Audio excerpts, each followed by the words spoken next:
E aí, hoje a gente vai fazer uma viagem para Galícia, uma região lá no noroeste da Espanha que tem uma história, olha, surpreendentemente profunda e única. As conexões dela com outras culturas são fascinantes e, às vezes, bem inesperadas. Então, vamos mergulhar nessa história. Para começar, vamos nos situar. Onde fica a Galícia?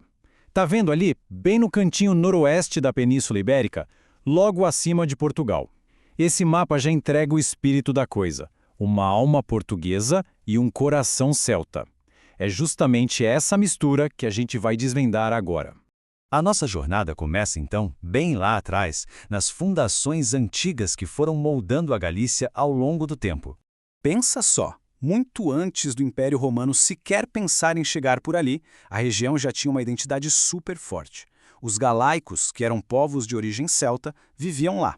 E os assentamentos deles, os famosos castros, eram povoados fortificados que já mostravam uma cultura bem distinta e organizada.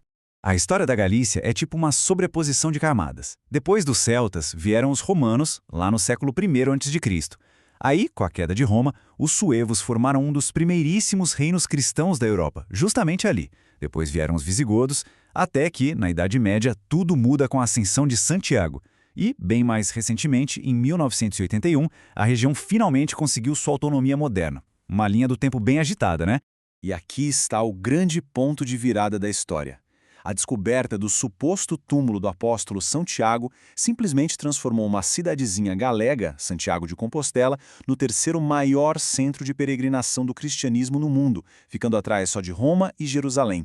Isso colocou a Galícia no centro do mapa medieval, e essa influência, olha, dura até hoje. Agora, vamos para a parte que conecta a história da Galícia diretamente com a nossa. O que a língua galega tem a ver com o português que a gente fala? A resposta é simples: tudo.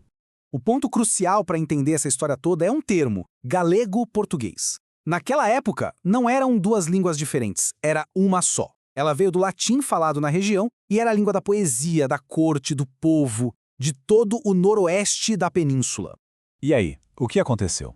Basicamente, a política dividiu a língua. Quando o condado portucalense virou o Reino de Portugal, lá no século XII, a língua falada mais ao sul começou a evoluir por conta própria, dando origem ao português. A parte que ficou na Galícia, sob influência do Reino de Castela, se tornou o galego que existe hoje, com uma forte influência do espanhol.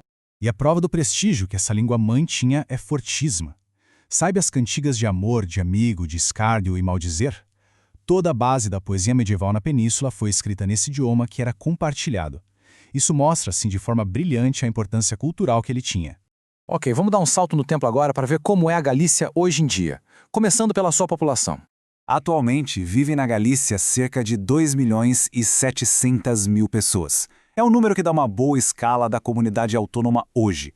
Mas esse número, na verdade, esconde alguns desafios bem importantes. A região enfrenta um envelhecimento da população, que é resultado de uma longa história de migração, sabe? Muita gente foi para as Américas, para outras partes da Europa, e também tem um despovoamento das áreas rurais. São questões bem sérias para o futuro da Galícia. Mas apesar desses desafios demográficos, a Galícia tem uma economia que é, surpreendentemente, bem robusta e diversificada. Vamos ver como isso se constrói? A economia galega, claro, está muito ligada ao mar.